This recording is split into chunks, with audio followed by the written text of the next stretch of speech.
What's up, everybody? Welcome to We Have Cool Friends, the cool show. We interview our cool friends about the cool things they're doing. I'm Greg, and this is my cool friend, Rahul Kohli. Hello, Rahul. Hey, Greg. How you doing? I'm good. How are you? I'm all right. Cool friend. Yeah.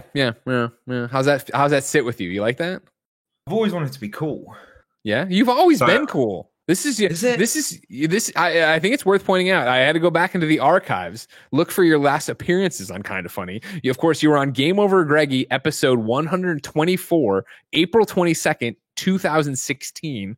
Then you returned Game Over Greggy 192, August 11th, 2017. And I don't think we've had you proper on a show since then. We've done the phone call things, where I remember when we were doing a Nights and Bikes. One. Yeah, the In It. And you're like, no, you're putting an extra thing in there. Dude, that's one of my favorite little clips. But you know, when you amass stuff, like that whole cover. I think I was driving to Comic-Con. Is that Time Out? Probably. I think so. Yeah, I was on my car and you called while I was driving. No, it's been a while because I think what we used to time for us was I would always drive to Vancouver. Yeah. For iZombie, or I was driving back, and obviously I would try and pass through San Fran to hang out with you guys. Yeah. You helped us stuff posters into tube once for Patreon. That was your first appearance. We had like a mountain of posters you helped us stuff. But now I take private jets, so I know that's the thing. You know, back in the day, you were this young, scrappy artist. You know what I mean? You were I'll never forget that Comic-Con working at IGN. You were doing the tour for iZombie's pilot, right? And you walked by the stage. And we just ended. You ran over. You're like, Beyond, I'm a huge fan. I'm doing this thing. It's called iZombie. I don't know if I'll ever see you again. Bye. And then here we are. I was like, I'll never hear from this guy again. No one's going to watch that show. That comic book thing, never going to take off. See, that story goes against saying that you have cool friends. Well, no, once I figured out you were cool. You know what I mean? That was the thing. Okay. Because if you remember, we didn't invite you on any of the shows right away then. It was we had to wait for, of course, iZombie became a success. Then we were like, okay, now bring them on stuff. That's true. Yeah. I do remember the first one. Yeah, that was awesome. So, but yeah, now how does it feel right now to have the world by the balls? I follow you on Twitter. I see everybody putting up these things of how much they want to have sex with Owen from Bly Manor. That's you right now. How's that feel, huh? Ridiculous. Like, I when we were doing it, the moustache was always came up in conversation, right? And I committed to a look that I thought was appropriate for the time and Owen's race. You know, I was looking at pictures of like Dad and my uncles. Yeah. They all had these porn star moustaches, and you know, they all tried to look like Tom Selleck. And when I asked for that, it just looked ridiculous. And I think everyone was like, it's distracting, it's stupid. And there were a few people that were like, no, I think the internet are going to like it when it comes out. But to be thirsted over when I'm playing a character that is not, how do I put this? I don't look my best. It's the internet be funny. You can never predict what hits really. But I love the attention. Oh, I know you love the attention. You're an attention whore. Look at you. That's why you got an acting. You know what I mean? I see you out there. But I think that's what's been so funny about it. It's the funny side of the people thirsting after you and you constantly using that gift of Christ. Yeah. You know what I mean? That's your response to everything, right? But I've also enjoyed your retweets, and this is obviously in the heat of Bly when it dropped on that first weekend. And of course, if you don't know, Bly Manor is the new Mike Flanagan horror show over on Netflix and stuff. It's been raging out through October. Everybody loves it. But it was the people you were retweeting that were thanking you for representing basically their father and what he looked like in the 90s and what that style was. Yeah. And that felt that felt good because, like I said, I think initially, it was just like going to be how I sort of normally look. We would have just been wearing 80s clothes, but I was like, no, I saw pictures of Dad in 1987 and this is the look. And then to get sent pictures of people's parents and uncles from that time, I was like, nailed it. Like that was a good, it felt good I had a moustache for, I think you saw me at the Game Awards and I was still rocking it at one point. So all my photos, it ruined my Obi-Wan cosplay for my birthday because I had the big Biggs mustache, but it was worth it when I saw how people kind of reacted to it. Now, there's so much to tackle with you because we obviously have caught up at the Game Awards, a few other places, but we haven't had a sit-down podcast conversation in forever. So let me get the housekeeping out of the way. If you didn't know, ladies and gentlemen, this is We Have Cool Friends. It's Kind of Funny's interview podcast. It posts every Tuesday on youtube.com/kindoffunny, podcast services around the globe. And of course, you can go to patreon.com/kindoffunny to get it ad-free and get it with your questions inserted. You can go ahead and get into the friend zone and ask questions of people like Rahul. Of course, it's worth pointing out, thank you to our Patreon producer, Mohammed at Kind of Funny, patreon.com/kindoffunny. Mohammed produced us over there. And of course, I want to thank our sponsors, MeUndies and Blue Chew, but I'll tell you about that later. Rahul, you get it more than most, right? The internet friendship and the fact that you and I go off, we do our different things, but we see each other online. Occasionally there's a crank phone call. It's all that way. We're up on each other's lives. Today, as of recording, you posted this tweet. Just found out today that I may be able to return home after not being able to enter the USA since June. All I've been doing today is looking at pictures of my apartment and thinking about sleeping in my own bed. I miss my bidet. My anus does too. Loudly crying face. I had completely missed that you are stranded somewhere else. Where are you? What's happening? Yeah, I didn't really talk about it because I'll be honest with you, it's still first world problems, and it's not a time to jump on your soapbox during a pandemic and be like, hey, you know, so what happened was, I'm British, so I have a visa for the US. Yeah. And while I was doing Bly, my US visa expired.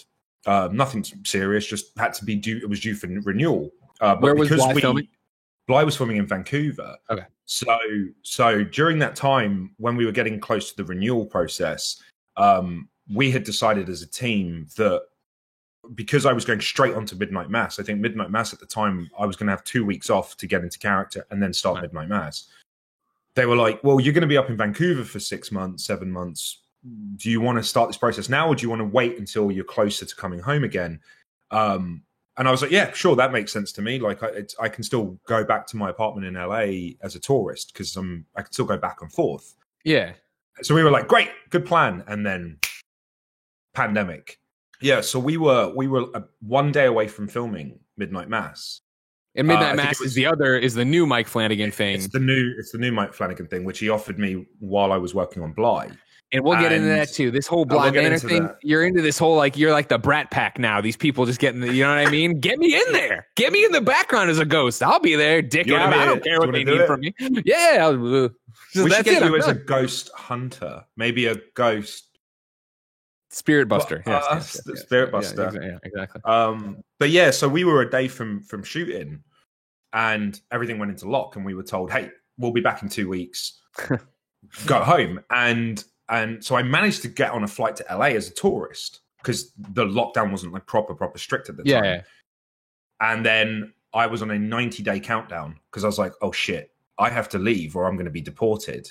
And that's what happened. So the day before I was going to be deported, I got on a plane as quick as I could to London because that's the only place I have any type of citizenship. Residency, yeah. So I was then essentially stranded. Couldn't go back to my apartment. There was no chance of me ever getting back. They weren't taking any type of, no visas and stuff were being spoken about. And the current administration was then stripping back work visas all over the place. So it was a complete mess. And then luckily we with lawyers and stuff, we managed to sort that out recently. But then the newest problem was the embassies over here aren't open. So you couldn't, even though I've been approved, I can't physically get one because I can't go to it. It's the small easy part, which is, can you just put this in my passport? That bit's been dead for months. But then I got news yesterday that we may have an appointment. So that's why I got very home. I was like, holy crap, okay, I might be going home at some point. Because the other option was we would wrap filming in December and I would either have to go back to London, which I don't live in. I would just be staying at my parents' house indefinitely, or I would be staying out here for as long as I could. Wow. That's crazy. Yeah. So it's been a little bit of an issue. So now what is that? How does that all play into then working in general? You're back in Vancouver. Are you already back on sets? Is it the whole, we're taking your temperature and like all these crazy checks and stuff? Yeah. So we Netflix and SAG and the Canadian government figured out a guideline. So we were one of the first shows to try this out. Okay, well, can we do this in a COVID world? And so we started production a few months back, and it took that long for them to kind of figure out those rules, like PPE and when do you take it off, and how do we do this, and how do we do makeup. So once they got all that done, we came to hold on set. one second. I haven't done this in forever. The sirens are on our end, everybody. That's not a car. That's not a cop car behind you. That is a fire truck. It's gone. Yeah, I don't know what's going on. But yeah, so we had to. It took a week or two to get used to it. It's odd. Sure. I get COVID tested constantly, and then when I'm not, it's like the athletes. Like when I'm not out on set, I'm in a bubble. I don't leave the apartment. But we're getting through it, and it's been super safe, and we've had no issues. So we're sort of a blueprint. So if we can do it, and these rules work, then more shows will probably follow that same guideline. Yeah. Is it extending the shoot? And I'm not obviously trying. I'm not an entertainment reporter. Yeah. I'm not trying to pry here at all. But are all the steps making days longer in a different way? And so is it a longer shoot, or is it pretty normal? I feel like it's quicker. Oh wow. I think what's happened is they've had to strip a lot of the extra business we used to have, and now it's like you just move. So I do feel like we're moving through it faster for some strange reason. And there's it's kind of a more kind of condensed set now. Because of social distancing, we're only called when we absolutely need to be there, because they don't want too many people flooding set, and as the actors we have to be the most protective. So yeah, it's actually kind of more efficient. The only thing that's inefficient is you go in the hair and makeup trailer, which is completely PPE'd up and stuff. They do a great job of your makeup and your beard and your hair, and then you immediately stick a face shield on and a mask. Yeah. And then you sit in that for an hour, and then half of it's inside your N95. That's the only thing that's inefficient that makes no sense. But other than that, everything's been pretty smooth. So we've caught up to the present here. Talk to me about since we last did a show together. Obviously, you were in the throes of iZombie then. Yeah. And since then, the show's ended right after what? It was 4 seasons? We did 5 seasons. Yeah. I think I saw you when we were starting season 4, maybe. Yeah. Something like that. But that came and went, and I was lucky in between. It's quite difficult to work on other projects when you're locked into a network show. Sure. But I benefited from being able to do Gears.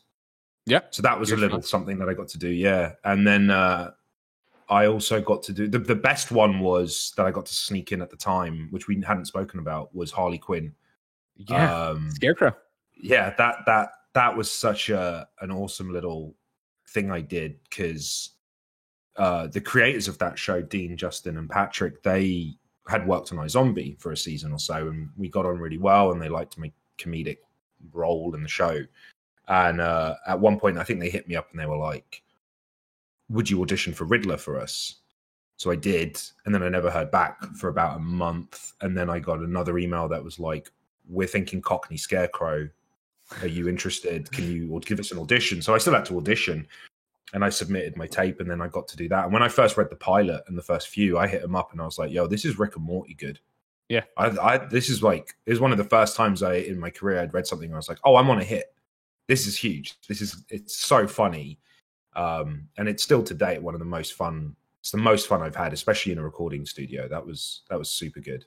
Yeah, at the time, obviously, I think that's what we talked about mainly at the Game Awards. But like, yeah, it was the idea that like so many people were sleeping on Harley Quinn, the animated series, right? Because it was over on DC Universe or whatever. So there's the apps and stuff like that to jump through. But now that it's HBO Max and everywhere else, it's like, yeah, you have to get on that.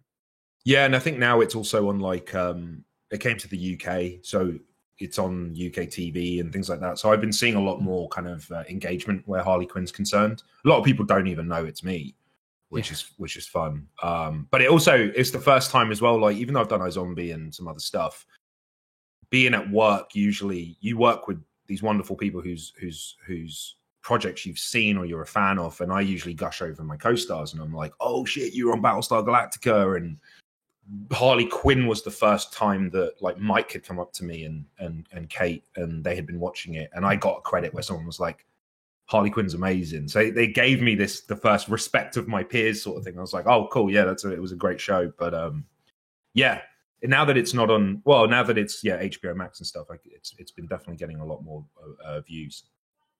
So when you're getting ready to end iZombie, and you're talking about, obviously being on a show that goes on and on, right? That there's less for you to get out and branch out. Is there that? What were your, I guess, levels between excitement and was there fear? Like, I would feel like if I was on a show in a completely different world for seasons, when that's getting ready to wrap up, there would be that thing of like, well, what do I do for money? Like, will there still be opportunities out there? It was both of those things.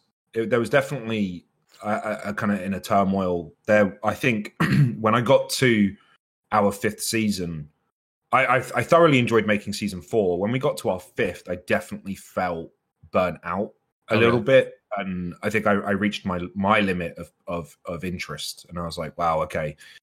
And so did everyone else, I think. So, and that's fair, I think. And Rob knows that. So Rob was very much like 5 and we're out, and I think we've told our story. So throughout that, I was very excited to start working on other projects, playing other characters, and just sort of like, enjoying all that comes with that, and that freedom of, shows that all shoot at the exact same time, unfortunately. So when you're locked into one, you're effectively out of the game, pretty much for most of the year. So that was exciting, but at the same time, the inner voice in me was like, you're a one-hit wonder, even though it wasn't even that much of a hit. Like, can lightning strike twice? So what is the future? Is it a couple of guest roles here, and you're done? And so it was tough, and it was my first ever pilot. And because I booked iZombie, it was fluke. It was a tape sent from London. And that was it. And usually that comes when you do a network show, there's like so many levels. You have to audition multiple times, and then you have a director session, then you have a network session, and they really put you through your paces to kind of get this pilot cast together. And I negated all of that because Rob liked my tape so much. I auditioned on Monday, and Friday I was signing the contract. There was nothing in between that. Yeah. And all my castmates, Mac, Rose, everyone had to go through the same process. So I just immediately, and I never even done pilot season. So I was in, and then for 5 years, I kept hearing about how terrible pilot season is. So there was this worry when I was like, oh shit, this is going to be it. This is me getting put through my paces. And I actually booked a pilot immediately, but I declined it. I wasn't interested in it. And it was financially, it was super rewarding, but I wasn't interested in it at all. It was a character I didn't want to play. And I had this fear because I did it not having a job, not really having much money. And I was like, oh crap, I'm turning down payloads now because I don't like the creative side. Like I'm going to be that dude. I'm not going to sell out and just you're in it for the art. And it made me feel sick slightly because I was like, as I turned this down, and they were like, no, they thought I was playing hardball. So they were like, how about this much money? Well, how about this much money? How about more creative control? And I was like, no, I don't believe in the project. I'm not interested.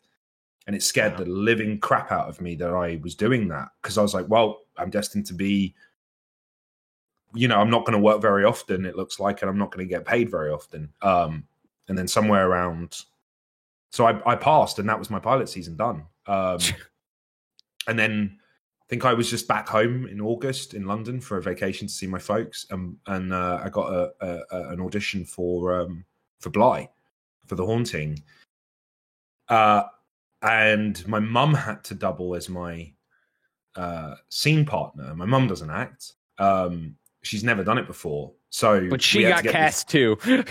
Dude, they loved her. I had no idea. The thing is, I didn't know, because like all of these things are surrounded by secrecy, right? Sure. I didn't know that Owen and his mum were going to have this thing, right? Like that wasn't in the brief. And by the way, too, I want to put this out there early. Full spoilers for Bly Manor on this episode. Okay, yeah, we'll go. So if you haven't watched it, like, you pause this episode, go watch Bly Manor. It's great. Yeah. So I didn't realize that I effectively was strengthening my chances by reading with my mum. And apparently, because I had cut outtakes, because Mum was terrible. She was awful. She was all right, well, let's not be too harsh. All right. I saw you on Supergirl. You don't have stones to throw. That's fair. But yeah, so like, you know, she was doing stuff on the tape, man, where she was mouthing my lines. If I got it right, she'd throw a thumbs up, and I was like, "What are you doing? Stop it! You don't need to do that." And I cut together a little clip of all of the times we goofed, and I put it on Insta. And this is before I booked the job, but apparently Netflix and Paramount had seen that, and they were like, "Oh, we love this." And I think that might have helped me book it more than the freaking audition itself. Wow. And then that put me with Mike, which led to Midnight Mass. So they all happened in the same year of Leaving iZombie. So I've been very fortunate, and I got to do it my way. I held it because if I had taken that money job for the show I didn't want, for the character I didn't want to play, I would have been effectively locked out of ever doing The Haunting, which wouldn't have led to Midnight Mass, which is arguably right now, I think it's the best thing I've ever read. Holy shit. Mm-hmm. See, and this is what I'm talking about. Now you're in this clique. There's the clique for the voice actors, right? You're Troy Baker, Laura, Travis. They all one of them gets hired. Coley. No, not yet. One of them gets hired. They bring in the rest. Now you're in this Bly thing, because that was the thing of watching, you know, Hill House and loving Hill House. To start Bly, and once I heard, I mean, first off, hearing about it in general, I was like, I'm gonna watch it. Don't worry about it. And then even when you were tweeting about it or Instagramming about it, I would stay away from it. I wanted to come in sight unseen. And so to come in and then be like, wait, it's the same. Oh, it's like this, you know, ensemble. It's like this traveling theater company that's going to put on this one as well. And then to see you now, at least I'm speaking from an outsider, to see you in this Flanagan theater troupe now setting off to do the next one. That's a really cool thing to see, like what you're talking about, I think, where if you're going to pass on something because you're not into the creative of it, for you to fall in with a bunch of other creatives and creators and be on the same page and want to keep doing stuff together, I assume that's got to be a great feeling for you as an actor. Oh, yeah, massively. I mean, Mike, it's not so much just a Haunting thing. I think where Mike is concerned, and we're still very early on in our friendship relationships. I'm still learning about him and the way he likes to work and what sort of has happened in his past that has informed the way that he likes to conduct his sets and cast people. I think Mike is someone who he's had a long kind of tough journey where being a filmmaker has been concerned. And what seems apparent with Mike is that once he trusts you and feels like he can, you know, you can deliver the goods, he wants you. You bring a certain level of stability now. And that carries over. So like Henry Thomas, who played Wingrave in our and all, has obviously, he's been in about 3 or 4 different stuff. He was in Doctor Sleep. It's because not only does Mike have an affection for him and he's incredibly talented, it's also because... Wait, time out. Did Mike Flanagan do Doctor Sleep? Yeah. Oh, I just watched that last night, and I was like, "Oh, yeah. That's the guy from Bly Manor." That makes more sense now. Okay, thank you. Sorry. Yeah. Mike did Doctor Sleep between Hill House and Bly. Gotcha. Yeah. So obviously, when I had my first meeting with Mike, I was like, "What's Ewan McGregor like?"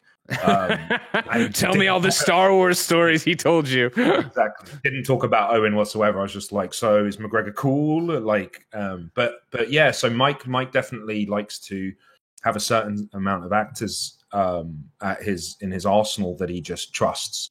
Obviously, he still casts and finds unknowns and does stuff, but he it's a very in a kind of world where even at your top of your game, it could be over tomorrow, right? Like we've seen that countless times of actors who are just in leads in movies and then they just disappear and that's it. Yeah. And no one knows why the phone stops ringing. To have people like Mike Flanagan and Rob Thomas is very much the same. It's the same sort of thing where Rob likes to use the same people. To have that in 2 of my showrunner daddies is massively. It makes me feel good, obviously, and it's an honor to work with them. And it means hopefully, you know, if things do go sideways and I really do fuck all this up, there'll still be a job for me maybe on one of their shows again. So, yeah. Do you talk about doing 5 seasons of iZombie and be like, that's enough. That's time for me to move on. Yeah. I know I'm getting ahead of myself, you know, cart in front of the horse. with this kind of project, and again, the same cast of actors coming together and creatives coming together to make this, would that get around it for you? Or even there, could you see yourself if they approached you for a 5th or 6th horror thing in the Mike Flanagan anthology series? Would you be like, I got to go do a rom-com. I want to branch out and do something different? I think the issue with iZombie wasn't. I would have worked again with Rob on his next show immediately within a week, because I love Rob Thomas and I owe him so much. As long as, for me, where Mike's concerned and whatever future projects are aligned, as long as I feel that I am playing something different, then that scratches that itch. You know, like if I was playing Ravi again and again and again and again, I think then obviously I'd get tired of it. It's not so much working with the people. It's not the people I tire of. It's when you feel like you're just doing it now, and it's like I've played it. Like what else is out there? And iZombie was good because they gave me brains in 4 and 5 to start doing these personalities, which allowed me to have a little bit more fun and branch out and get dialect coaching for a Russian accent and learn this. Do something different, right? I feel like that's got to be the fun part that you're talking about is you're Ravi. Awesome. You're going to be him for 22 episodes. Okay. That's a lot. And then by the time you get to season 3, it's like, well, what else can I do with this guy? I know this guy. Yeah, exactly. And I enjoyed playing him up until the very end, but there was definitely this like, oh, I want to do some other stuff. And where Mike's concerned right now, my character on Midnight Mass is massively different from my character on Bly. So I'm getting the best of both worlds. I get to work with someone I trust and have a massive amount of respect for, and I get to play something completely different. He hasn't gone, you did that well, do that again. It's like, you did that well, we think you could do this. And and that relationship is something that if I only work with Mike for the next decade, I wouldn't be complaining. I know he'll still put me through my paces and challenge me. So then we talked about, you doing the tape audition with your mom for Bly. Do you know at that time that it's for Bly? Do you know it's a Netflix horror thing? Like, how does that get set up for you? I knew it was it was Hill House season 2. Gotcha. And it gave a brief synopsis of the story, and it was mainly about, actually the synopsis wasn't even particularly detailed. It was more adaptation of Henry James's Turn of the Screw. So that's as much as I knew. And they said Owen is like sweet guy, comes back to town and he's a chef. So that's as much as I sort of had. And then everything else I had to kind of like extrapolate from the dialogue that we had that was in the scene to know who I was playing. But outside of that, that's all you really get. You don't get any full scripts. You don't get to read a first episode. And that's super common. I mean, I've done auditions where like, and I guess I can talk about it now. Like, I've done auditions for like Tenet. Okay. And Nolan's Tenet. And with that audition was Nolan's next film. Didn't have a title, didn't have a release, didn't have a synopsis, didn't have a character name, didn't have a character synopsis, and the sides were fake. So the script wasn't even the script. Beautiful. It was just a monologue that they had sent out to actors. So that's when you get into that super, you don't even know what the hell you're doing. It could have been, yeah. So, it is a shame sometimes, but also it works to your benefit. I think sometimes if you know what you're going for, you could add too much pressure to yourself. And that was the question I was going towards is, like both for now, for Tenet and then to talk about Bly, are you able to check that at the door? And I don't even know if it was for you, like being such a fan of Hill House. If I would have been like, you want to be in the next one, I would have been like, holy fuck, like that would have fucked with me. Now, granted, I'm not a professionally trained actor, nor do I audition for anything. So of course they'd be like, you want to be in the Lucky Charms commercial? I'm like, oh my fucking God, I could be lucky. You know what I mean? Like, yeah, like I'm going to freak out about it. But like, at this point in your career, can you check all that? Like you put it aside? I had to, and I did it. I put that aside years ago. When I left drama school and I first started getting auditions, the things I were going for, I would obsess over, and it's if it was, I remember going for like even TV dramas that I knew had actors that I liked, and they weren't necessarily big, but I was like, oh my God, if I get this is the start of my career. And it would take so long to get it. It wasn't so much that it would affect how I performed my audition. I think I would always bring my A game as best I could. What it was doing to me was it was crushing me when I wasn't getting callbacks. And because I'd already fantasized about it, I'd already casted myself. I thought that you're this on one season 3, right? Yeah, exactly, right. And I'm doing this as a 24-year-old, 23-year-old, and so what was happening was I was just getting crushed every time. I thought I nailed that, and then I didn't, and I didn't get a call back. So it got beaten out of me by the time I was on iZombie. I didn't care. Even when iZombie came along and they were like, pilot, DC comic, DC Vertigo comic, I was like, yeah, all right, cool.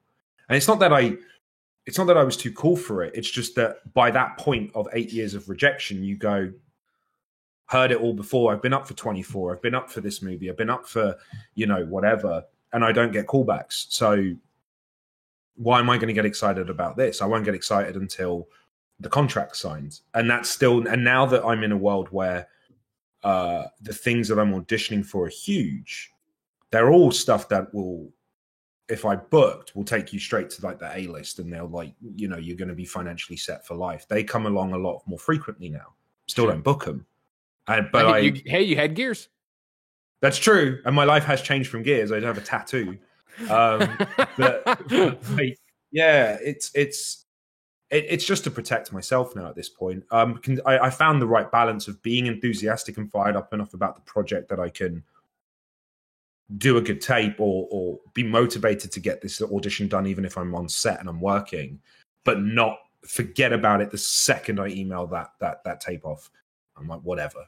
Sure. Yeah, what happens is going to happen. Yeah, so I didn't, when Bly came along, oh, shit, Hill House, that's dope. Mike Flanagan, cool.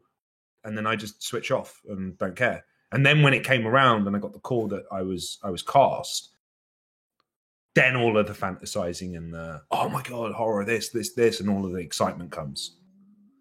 So then walk me through, I guess, getting into character as Owen. Because I think that's what's so fascinating, is obviously having known you for so long and being able to call you a friend, like watching you up there's so many moments where I'm like, oh, it is so Rahul already. Like, you know what I mean? And a lot of just the lame jokes and how you are, but then like the honesty that he carries into those conversations. And I told you, I tweeted it at you as I talked to you,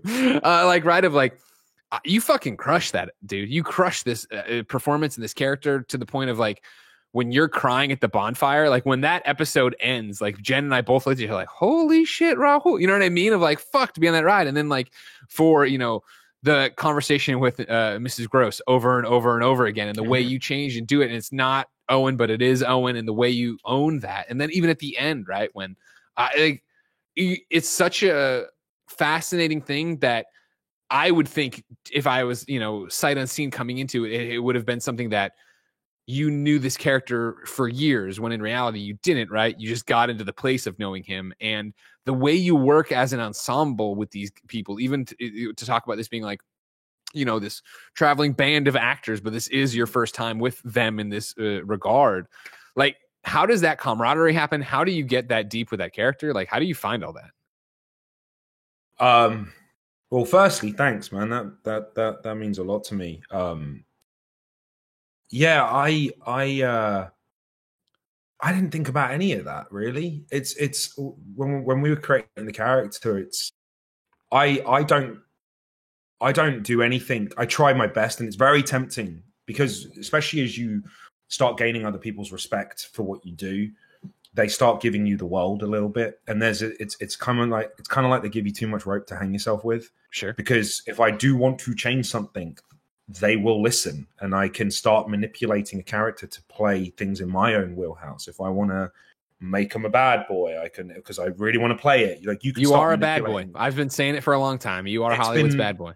It's been known, but like I've been doing this exercise with myself, which is remembering and this sounds really like cliched and it sounds like really cliched and stuff, but like, I'm there to serve the story. I'm not there to serve myself. I'm not there to like, it's not a vanity role, and you're just a player. You're there to tell a story. So when Owen came along, as much as I felt that there were similarities to Ravi in terms of his energy and positivity and playing kind of like that light, soft center of the show, and as much as I would like to have manipulated the character to be something I wanted to play, I was like, no, do your job. Just do your fucking job. Don't complicate it. You're supposed to be there for a very specific reason. You bring levity to the show. You're a safe space. That kitchen's a safe space. Don't just be pure with it. Just support your cast members. It's just not about you. And that was something that I kept saying to myself over and over again was, this ain't about you. The scene ain't about you.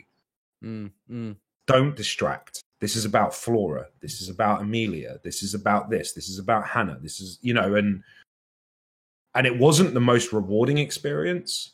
I didn't leave every day high-fiving the crew going, fucking nailed it. Like, it wasn't...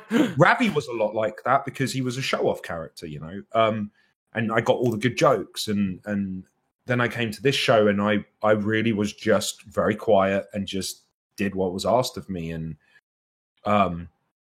just developed normal... Like, I had a very good relationship with the actors who played Miles and Flora, Ben and Amelie.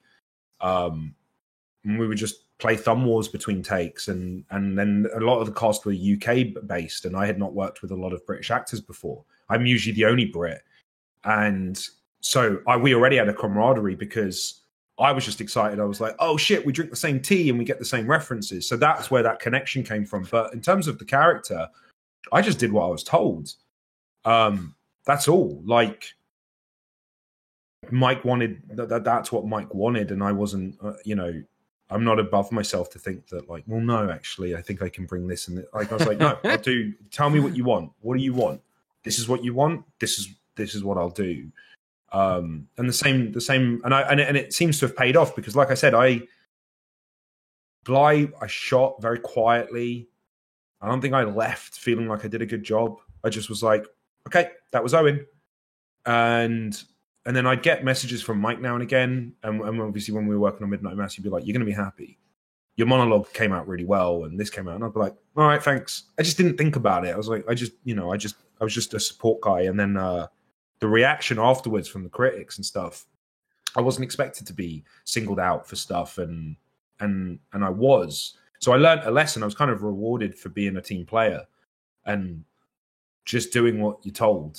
And it's sometimes, especially at this point now, it's easy to get everything you want, make it about you, carry that vanity. I don't want to look this way because I don't look handsome enough. It's easy to get into that world, and me, for some reason, rejecting all of that and treating it like, still like the same hired hand I was 6, 7, 8 years ago, seems to have worked. So that's kind of a thing I'm carrying into Midnight Mass and future projects. Just do your job.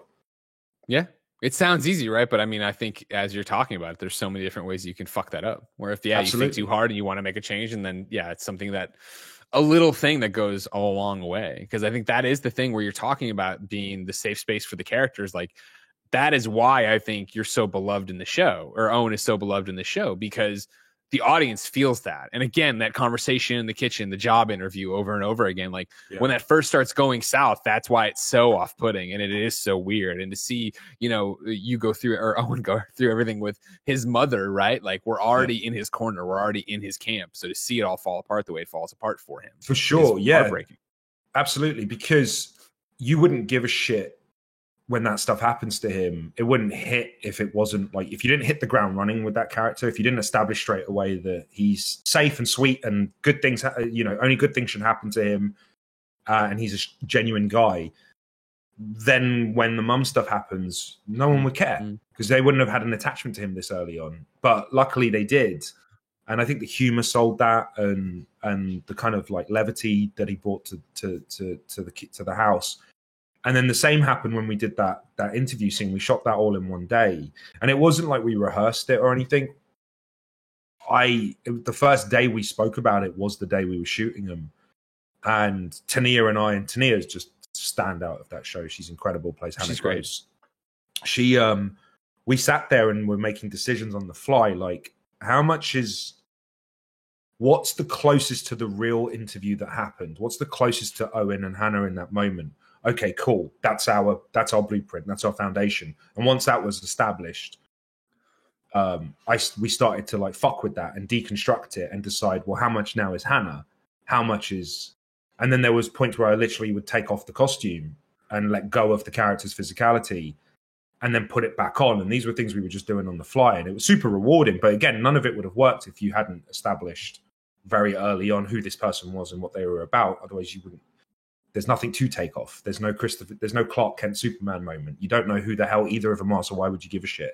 There needs to be strong outlines. But a lot of the stuff, man, I have to kind of like go back to Rob Thomas. You know, iZombie came from lessons learned from Rob. I mean, to have him as my first showrunner, like, I remember I used to ask for stuff come season 3 and 4. I'd be like, yo, can my character have this now? And I'd get these emails from him going, is this for you or for the character? And it was super like honest and raw. And I'd be like, I think I'm asking because I want it. And I don't know if I'm doing it because I want the character. If it serves the character, it might be just serving Rahul. And I'd have to, any change I made to Ravi, despite owning that character and knowing that I was crushing it and they were happy with it, any type of, I never had ownership over him, because anytime I wanted to submit something and say, hey, Rob, I was thinking, is it cool if Ravi does this? I'd get asked, is this a Rahul thing or is this a Ravi thing? And I had to justify every single change to the story. Yeah. And having someone like that, same went with changing dialogue. Like, unless it was a Britishism, and I was like, we as Brits don't say this. If I asked Rob to change something, and this is someone who I have deep affection for and who loved me and treated me very well, even with that, I couldn't even change certain things. Like, Rob had this very specific way, and it sounded tough at the time and harsh. You're like, so I can't even fucking change this line of dialogue. and the answer is no. It's no, you can't.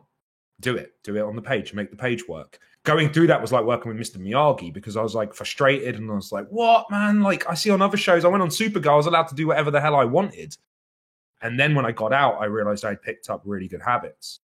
So when Mike was like, hey, if there's anything you want to change, then let's have a discussion. I was like, I'm good. I'm happy to make it work exactly how you want. And all of that stuff came from Rob. So a lot of the Owen stuff that I did just came from how I kind of, my relationship with Rob and how I had to justify everything. It had to be justified. Even though Mike didn't impose that, that's now what I learned. So. Sure, that's how your framework for the work and how you're going to go through and do it. Yeah, that makes sense. Yeah, exactly. And I imagine that is what leads, you're talking about, actors who disappear, they're the biggest thing one day and then don't get a job another time. Right? I imagine part of that is in there, right? Because it is, and I'm totally talking as somebody who, watches Entertainment Tonight or whatever, not as somebody in the entertainment industry, but it is that idea that like everybody I talk to, and granted I talk to my cool friends about this stuff, is in this because they love the process and they love the work. And I imagine if somebody comes in and doesn't respect that and doesn't want to be a part of that and wants to do their own thing and not follow the direction or the writing, then why would you ever want to work with that person again? Absolutely. I think you get to a point, right, where in the industry where doing the job and having the tools necessary to do that job and do it to a certain high degree, that's now a given. The people I'm going up against, the cast that I work with in this world, they're in that small percentage of actors who are working. And they're there. So talent becomes, who cares? He's talented. She's talented. They're talented. Like, that doesn't have any weight anymore. Now everyone's supposed to be, because you're at the top of your game and you're working with people at the top of their game. When people stop working, it's usually because they fucked up the personal stuff. They became difficult to work with. They couldn't do the basic stuff like be nice, be humble, do what they're told. And because it's not a lack of talent that stopped people from booking work. It's getting caught up in your own shit, man. And like, I'm not, one of the things that has been massively beneficial to me. The thing is, this, the truth of the matter is, I'm not arrogant. I do that as this Ricky Gervais parody thing that I like because I find it funny to be a Kanye West. But the truth is that I'm very insecure. I'm very sweet, very humble, and I don't like to say anything to anyone really. And one of the things that has been important to me is that I haven't on iZombie and in the years come, I haven't like hung out with yes men. I haven't. I've identified people who wanted to be mates with me post success or post show. I've seen people who get sucked into that world where they're with people who don't have their best interest at heart. Sure. And I've rejected that, and I've kept just a core group, the same group of friends that I've had since I was at elementary school are the same friends I talk to now, and I haven't added to that. I haven't upgraded or sent, now I could be friends with this guy. No, I don't care. These and my support group do not give a shit about anything, and I get called out on everything all the time. If it's a tweet they thought was out, I get a text from my mum. Like, so the people I'm around are constantly making sure that no one gasses me up too much, that your head doesn't get too big. Yeah, the show was good. Yeah, you are getting it. And then there's a little bit of medicine that comes with that and a reality check that, not to get above your station. And I think that's where a lot of actors, man, and artists, I think they get praised too much. They get put on pedestals and they start becoming they can do no wrong, right? And then you try to get criticism, and then I'm sure it's a whole different thing. Yeah, for sure. You bring it up. I was going to get there on my own, but do you worry? You're talking about, and again, I do know you. You are a great dude. You stuffed poster tubes at our house when you came over and worked out of the spare bedroom. Like, I think that speaks volumes to who you are. Do you worry ever about your Twitter? Because like that's the thing is like on Twitter, I love you. You tweet you're my friend Rahul. You're tweeting and you're doing characters occasionally and all this other stuff, but you also do push it a lot. And like I don't know in that world like how much you're talking about. Oh, Netflix and Paramount saw my video of me, my outtakes with my mom. They also probably saw me on the shitter then that one time when I put up this photo and did this. Like, is that how you just want to live and let it all cards where they fall? I don't know. Fall where they may. I don't know. It is something I think about. Especially right now, because I think people we're getting into like cancel culture and whether it exists or not and all of that stuff. But from my experience, there definitely is a fascination. We are the Twitter and social media became the new reality show where we would watch Big Brother and watch people lose their minds and mess up and decide whether they were good human beings or not. Right now, it was, Twitter is the most interactive way of entertainment. You could bait a celebrity into saying something terrible or getting under their skin and then watching that unfold. Everyone has this, it is its own reality TV show, is social media. And the truth is that the audience has nothing to lose, and all the people that are on there that are promoting their stuff have everything to lose. And I look at the way I've been on Twitter and social media, and it's just been honest. I try never to. I can be scrappy. I definitely can be a hothead. I'm thin-skinned, but for the most part, I just like to make people laugh, and I like having a good time. But I do worry that. Personally, I think the reason why I got away with what I got away with, and I haven't had too much of a backlash, and I haven't had people ask me to chill out. None of my bosses, no one's ever said, "Hey, like, chill out on this and maybe refrain from using this kind of language." Yeah, the reason I haven't is because I don't think anyone cares about me right now. I don't think I'm big enough for it to be a problem. I think the second you see a casting announcement where, I'm part of some sort of franchise, is the second you'll see I get more criticism. Sure. People will dig up old tweets, pull up funhouse stuff where I've obviously doing satire and I'm saying things because that's what we do. It's you're not your real self. You're mucking around. Sure. They'll pull that out. They'll clip that and go, "Hey, Disney, is this your boy talking about pedophiles?" And it has no context. And so I think that really and truly, I do worry, but I think the damage is done. And I think it was Don't cry. Don't cry. It's going to be okay. I'm just having my moment. But yeah, I do think that I think it's in the post. I think it's interesting to see your take on it, because I feel like with your Twitter profile in general, it's the fact that it's over time, if that makes sense. Where, yeah, anything any of us have done in my 14 years of professionally podcasting can be broken out, but it's always that thing of how you deal with it. And what I think about you when I think about you on Twitter and your Twitter presence, right? Which of course is you, and then there's characters involved or whatever. But I mean, even like calling out the blatant racism you see, or being super into soccer, it's not called football, and like the way you banter about all that, it's banter, and you know that. And I think that like you get in there, and if you read enough of it, you see, oh, this is what it is. But I even mean in that way of like the fact that you will call people out and you will get into it, and like, you know, for better or worse, sometimes the other. Like, I think that's part of it that showcases. And to your point, I think it'd be a different story if you never did that and then did it out of the blue. Then it's like a bigger deal. But like when you're getting consistently the same kind of content out of something, I think it's different. And I was trying to find it over here, I couldn't, but somebody in our circles of video games or whatever the other day put it up that I'd never seen before, and I loved it, and I retweeted it. But it was every day there's a main character of Twitter, and your goal is to not be it. Because what you're talking about of like entertainment, like, right? Yeah, we all watch The Real World, and oh my God, Puck is such an asshole, right? And every day now there's a different person on Twitter. Yesterday was Kim Kardashian. She was the main. She was the main star of Twitter. Yeah. For the posts. Yeah, you don't want to be that. You don't want to be that person. I'm personally talking with family and friends. I'm probably going to go for good. Leave Twitter? Yeah. That's something that I am going to do. For sure. I enjoy it. I've changed a lot as well. I'm less confrontational. Sure. So I've had moments where I've had to step away, and I've taken months breaks, and I've had to try and like not get into scraps and get baited out into fighting with people and standing up for like, because it's just I'm just tired, and it does affect me. You say something to me, I reply, I'm the one still left shaking, wanting to punch the wall or get into a scrap, and I can't because it's anonymous people I'm constantly fighting. Yeah. And if I keep pretending, like that's how it feels sometimes for me when I get into it. It feels like Matrix Reloaded.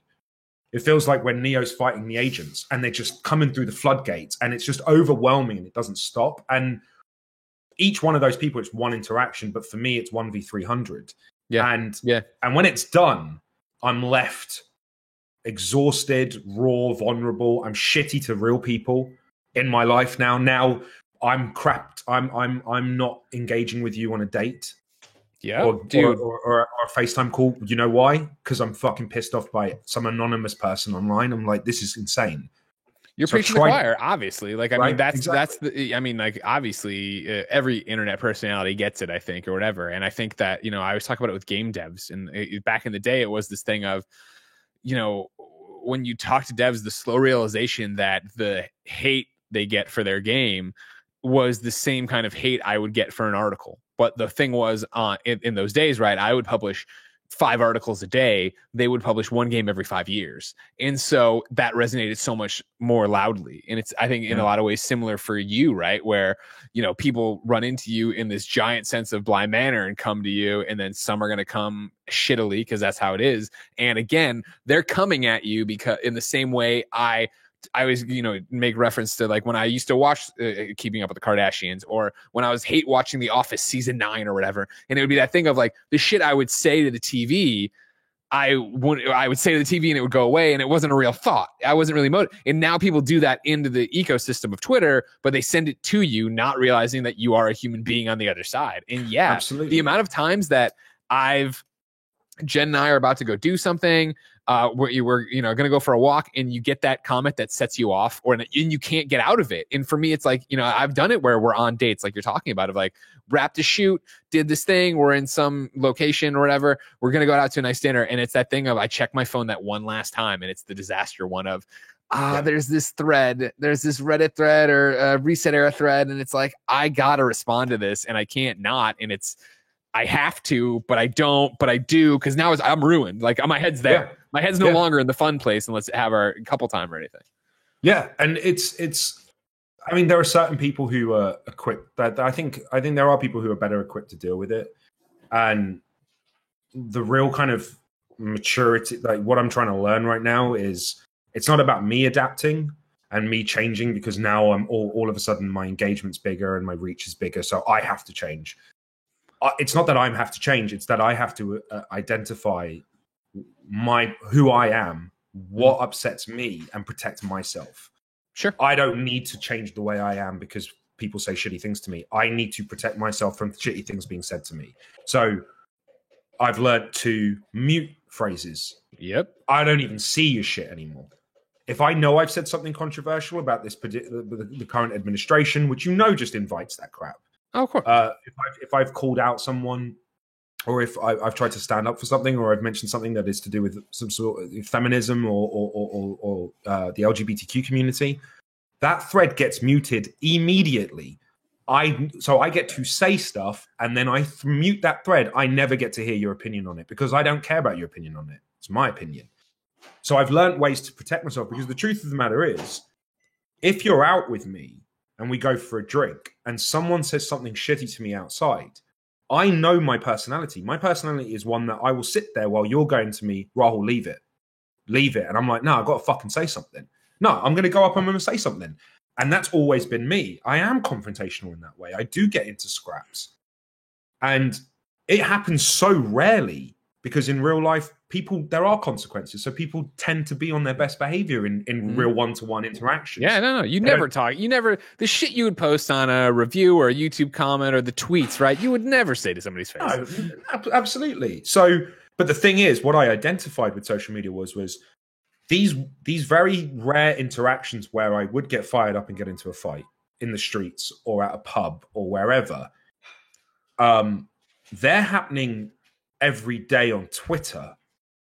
I'm feeling the same type of fight or flight. I'm feeling that same type of anxiety, but I've got nowhere to deal with this. I don't know where it goes because someone just said something. And then it just becomes shitty Rahul to my friends and family for a day or at work. And that's where I was like, I think I'm done with provoking as much as I can. Or if I do provoke, because I still can't keep my mouth shut, I'll still provoke and then I'll just mute. So I don't care what you have to say anymore. I've learned ways to just mute you out. But where work's concerned, the reason my loved ones and where my team are concerned is everyone's worried about losing your job over something because you decided to have a hot take on something, and then it just it completely can destroy your life. I keep waiting for these PC gamers to come cancel me anytime because I'm the only one brave enough to stand up to these RTXs and 3800s and whatnot. You gonna stand up to me? I don't want to clown you out. I don't want to clown you out. You know what I mean? I switched to the PC life, but that's the reason you can't come back to our country. So there you go. That's true. That is absolutely true. But I kind of felt with Instagram and Twitter, the one that resonated with me most as the reasons to leave was, this might sound, now I'm about to sound arrogant, I think I'm fairly good at what I do as my career. And people are realizing that 7 years after 7-8 years of being on TV, people are going, oh, you're actually a decent actor. Like, I really like some of your work. And it seems like it's, in spite of the impression you gave on Twitter, you actually can act. And that's kind of worrying because it's like, so my public persona is what? Internet fuckboy. Who sometimes, you know what I mean? Who sometimes does things. When really I'm theatre actor who's just as well trained as anyone else and has taken their profession seriously. And I carry that professionalism at work. And then I sell myself short on social media. And well, it's I hear you. And it's like, I understand what you're saying. Totally. I think it's just that idea of, there's the difference of, and again, knowing you is completely different than just knowing your Twitter or Instagram. But there's that idea of seeing someone in the way that, like, you use social media for the most part as social media, right? And you're climbing around talking about the latest topic. Here's a video game. This is what I'm dressed as a Jedi. Like, and then something like this comes around again, your video game, right? Your video game moment or something you've been working on quietly for 9 months is finally going out.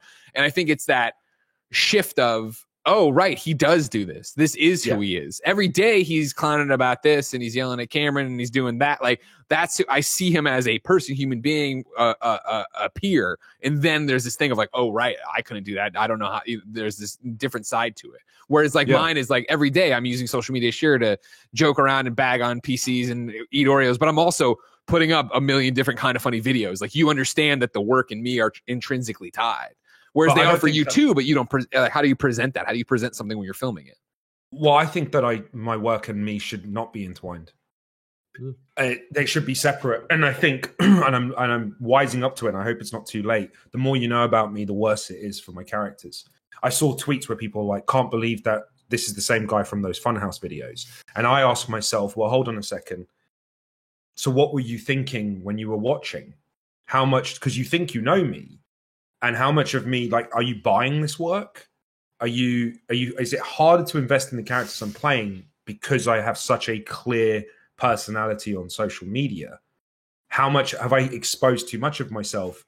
If I play a tough guy or a villain, how much more do I have to do to undo the last tweet about my anus?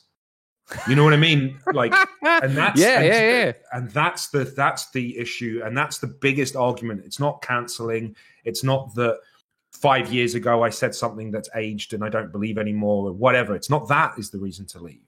The reason to leave is we want you to play this character, but you have too much of a presence, and it's they can't separate. People are going to, and they can't separate it, and they're not, and then it goes back to the original point. I'm there to serve the story, not myself.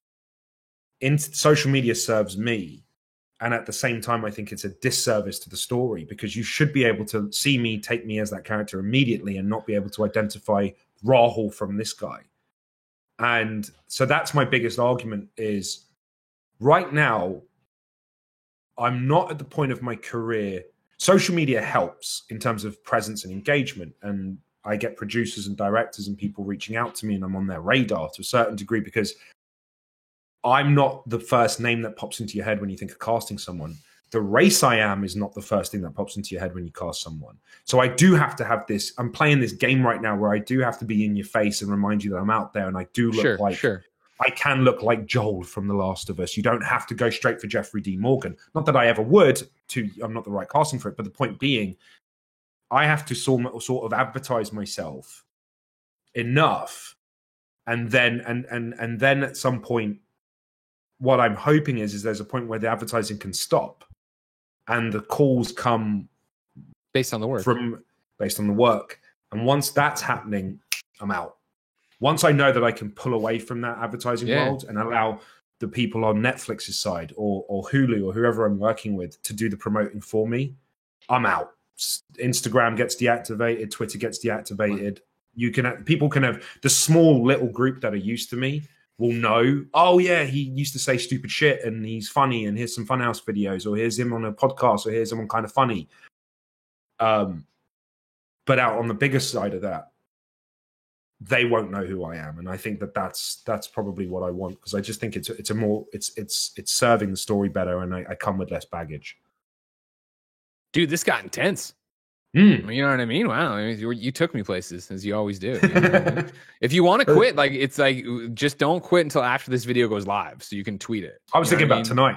If you want, we can do the thumbnail. You know, we have cool friends. Rahul Kohli quits Twitter, and then you can just put that up as your final tweet, and bam, there you go. Oh, then now you got the exclusive. I know, right? Then Entertainment Tonight comes to me. John Tesh is calling me. Like, what was it like to hear him say that? I was like, it was fucked up. I doubt it. There'll be one Reddit forum that were like, did you hear Rahul left? And they'll be like, he'll be back. He always says he can't quit us. Look at him try. He's addicted to it.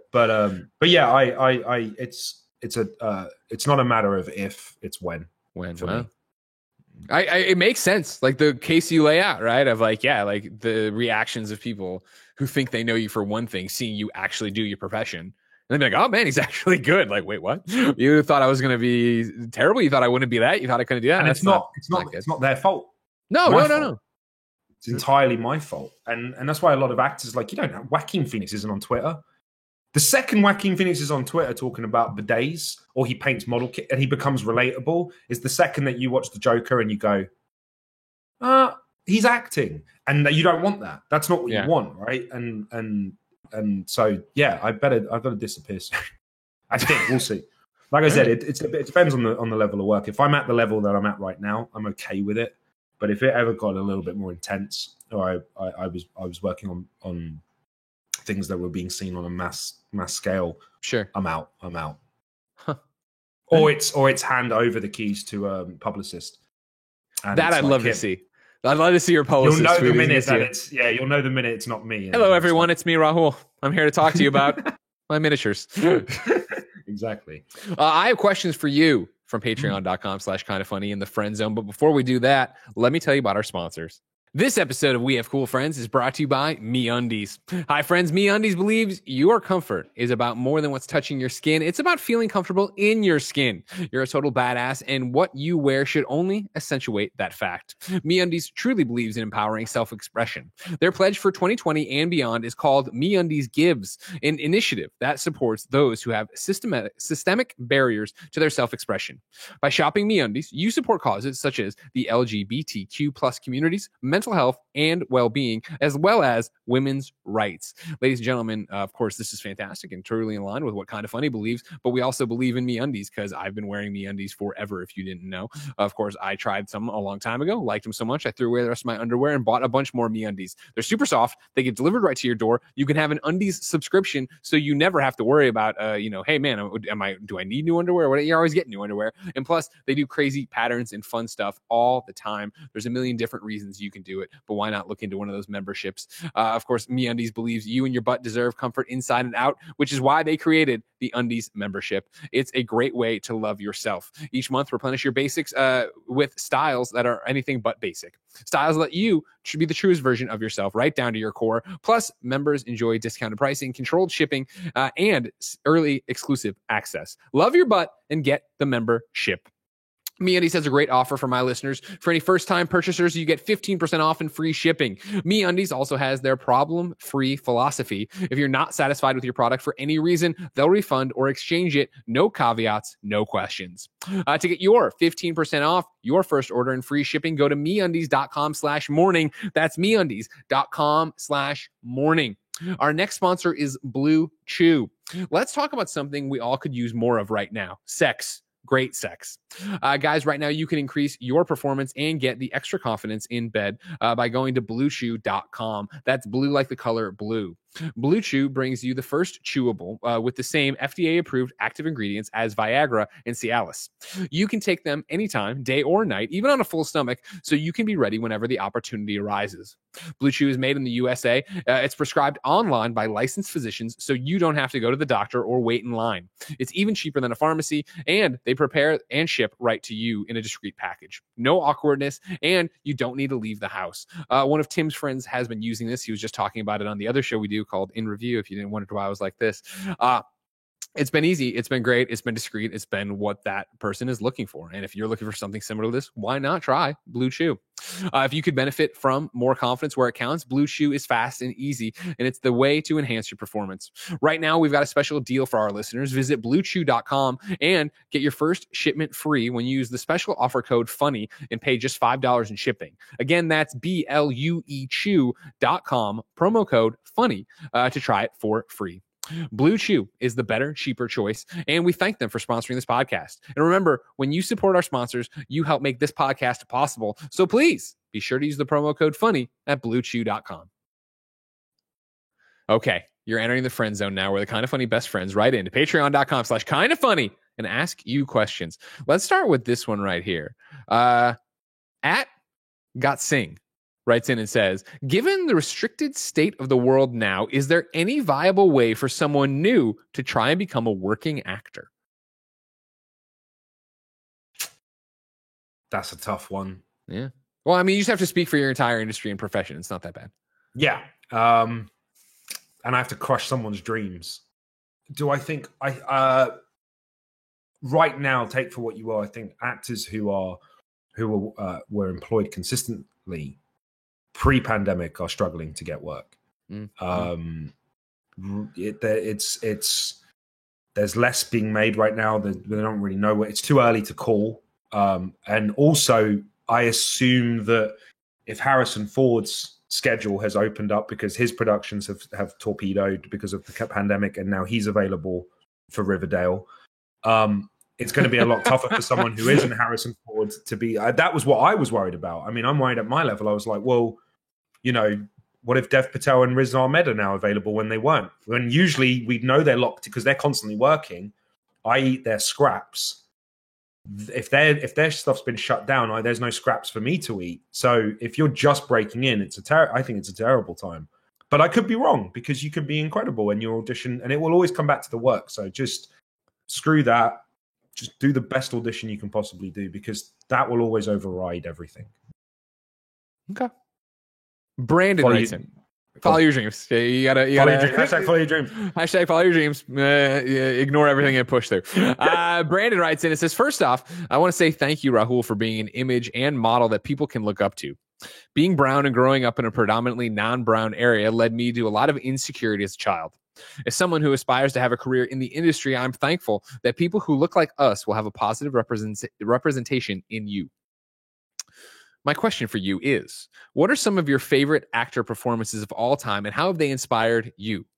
P.S. You don't get nearly enough credit for how good you were in iZombie. Wow, there's a lot to process there. The representation stuff always kills me because I very much grew up in that environment, and I am or was a self-loathing Indian. I hated being Indian. I hated my name. I hated my skin color. And I unfortunately think that some of my success is due to the fact that it's my hatred and my willingness to try and put that aside and fit in is what sent me to the arts, rather, because I was like, no, I don't want to be a doctor or a lawyer. That's too stereotypical. So there's this I have this weird relationship with my heritage.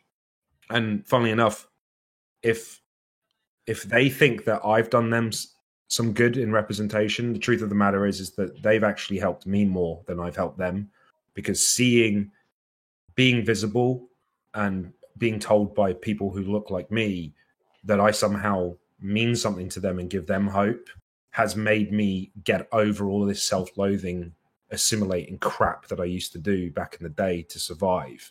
And now I embrace being brown, being Indian. So it's actually, they're doing me a favor.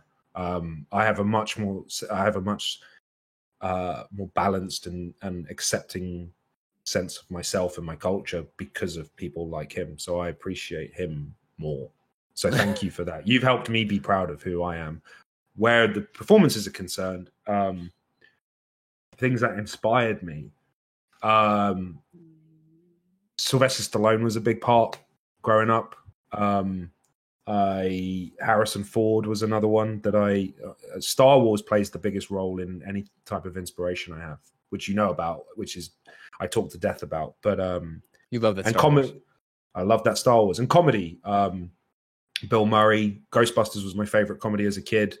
My dad was like force feeding us comedy all the time. Fawlty Towers, John Cleese, Ricky Gervais, Dave Chappelle, Richard Pryor. Like I had a really good comedy education as a kid, and I think that played hugely into why I booked iZombie and was able to do that. Okay. Hell yeah. Let's stick on this acting train. Wesley LeBlanc writes in to patreon.com/kindafunny, just like you can. It says, so Haunting of being an anthology show saw many Hill House cast members return to Bly. You, however, were a newcomer. What was it like becoming a part of that awesome cast? Also, at what point did you realize in filming that Owen was the best character? Because wow, you crushed it, man. We've talked about Bly and we talked about you coming and getting into character. Yeah, was there a bit of like, it's their sophomore year, it's your freshman year, or was it everybody's ready to go? I think it was weird for me because everything I've done, like with iZombie, we wasn't tried and tested, and none of us knew what to expect. And there was but with Hill House and with working with Victoria and Ollie and Henry and Carla, like they already knew what to expect. So you had people who were like, if you wanted to, you can ask them about their experience and how to navigate this. And they kept saying, oh, get ready for how huge this is going to be. get ready for like the crazy freaking shitstorm and whirlwind this is going to be when it comes out. They didn't know COVID was going to happen and that we would just do Zoom press talks because it's good. So their experience is still completely like there was nothing to bend like that. All of that kind of experience I got from them and hearing about how crazy and intense the Haunting fans can be just didn't play out anyway. But yeah, I didn't feel like I was a sophomore or anything. Like I had just got off 5 years of working in Vancouver. So weirdly, I just felt normal. I wasn't intimidated. I was like, I think I had, out of all the actors on the show, I'd just come off the most amount of work. I just done like 75 eps straight up. So I was still in that kind of like, let's go mode. So I hit the ground running with them. I never once thought that Owen was the best character. I still don't think he's the best character. I think when people say that, I think they're being very sweet. But to me, it's like, wow, there were people on that show like Tania and Amelia Eve who worked their arse off all 6 months while I fucked around and played Switch and watched Liverpool. And only had to come in a couple of times a week. And then when people say that, I'm like, such a disservice to the amount of work that those other people put in. So I reject that. Okay. Well, you talked about how, of course, your family and friends take you down the peg when you need to be taken down a peg. Kate writes in with the final question, and she's going to do that for us. All right. Something I noticed too. I didn't want to bring it up, but she's bringing it up for us. Hi, Rahul. So I was watching Bly Manor when it dropped earlier this month, and I noticed something fishy in the second episode. In the second episode, starting around the 3-minute, 31-second mark, Owen does something quite astonishing that shocked both me and my boyfriend. If you want to play a little game, go ahead and watch if you can see and pick out what we saw. But basically what happens is, ... Owen straight up grabs a sizzling hot cast iron skillet with his bare hand and takes it like a motherfucking champ. You mind explaining how Owen developed this particular set of culinary skills? Loved you in the show. Can't wait to see more stuff. I did. You fucking hack. I know, you know right? I mean? And you're Jen a and I chef. both saw it. We both saw it. We're like, oh, disgusting. Do you want the truth? Yeah. It was on. That's a working stove. That kitchen was working. You're a liar. That was cooking sausages all day. It just wasn't hot.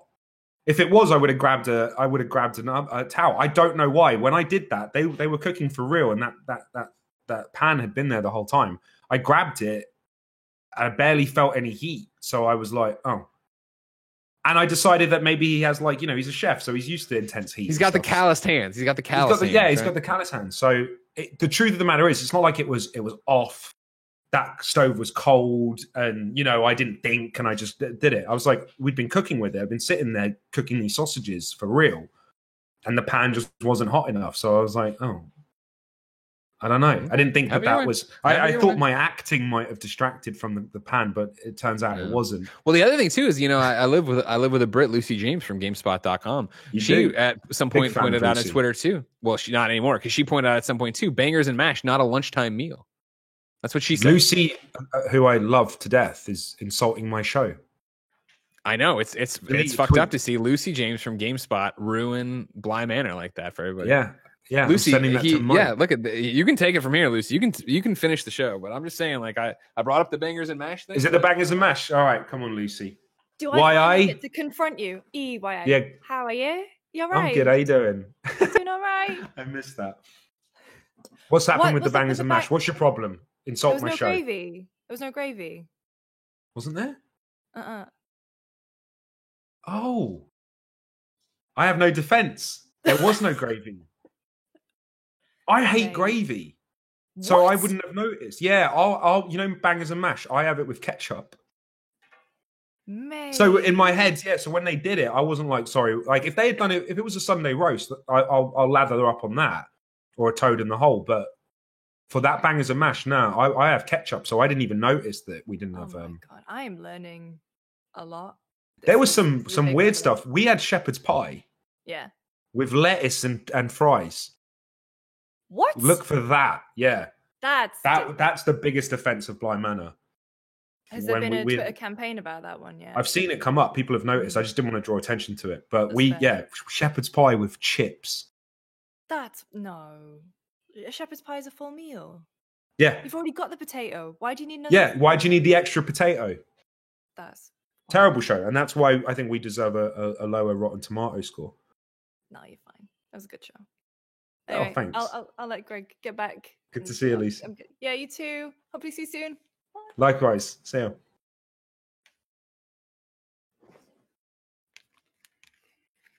Okay, she slipped into full British. She slipped into full British there. You proved your point. Yeah, the show sucked. So, somebody had to say it. Maybe you can fix it in the next one. Murder House. You have to bring it. I could have just been the Brit on it between you and me and told you that was the way it was, but you had to bring a Brit here to confirm. Somebody's got to keep you honest. You know what I mean? That's fair. I respect it. I wasn't expecting that. I'm going to do a Trump now and be like, no, you're asking tough questions. You're asking me about... It was very disrespectful. Are we done? Are we done? I saw Jack Quaid on this show. You didn't ask him tough questions. Rahul, thank you for being one of our cool friends. Oh, thank you for being my friend. We're very proud. I didn't say cool. It's fair. You know other people. It's cool. No, you're one of the coolest, Greg. No, don't even. It's too late. Awesome. Where can people keep up with you until you delete all your social media? My name, Roll Coley 13. Also, just reactivated that Twitch account. Oh, we're about to get some more streams in there? Yeah, because I'm here. I'm on my own, and I can't leave the apartment, right? Because of the bubble. Sure. So I got a couple of Lego kits, and I was like, "Well, shit, why don't I just stream while I build some Lego and keep myself entertained?" So I'll be popping on there now and again. Sure. You ever gonna play games on there again? Because I mean, PCs are so easy to transport and stream with. I'm sure you brought up your monitor and your keyboard and your mouse, and your giant tower. It's probably all right there with you, right? Yeah. What's your point, Greg? No, I had a laptop, so it's working off that. But yeah. Okay. Well, we keep looking for you on Twitch then. Just say "in it" for me. One. Get it right. In it.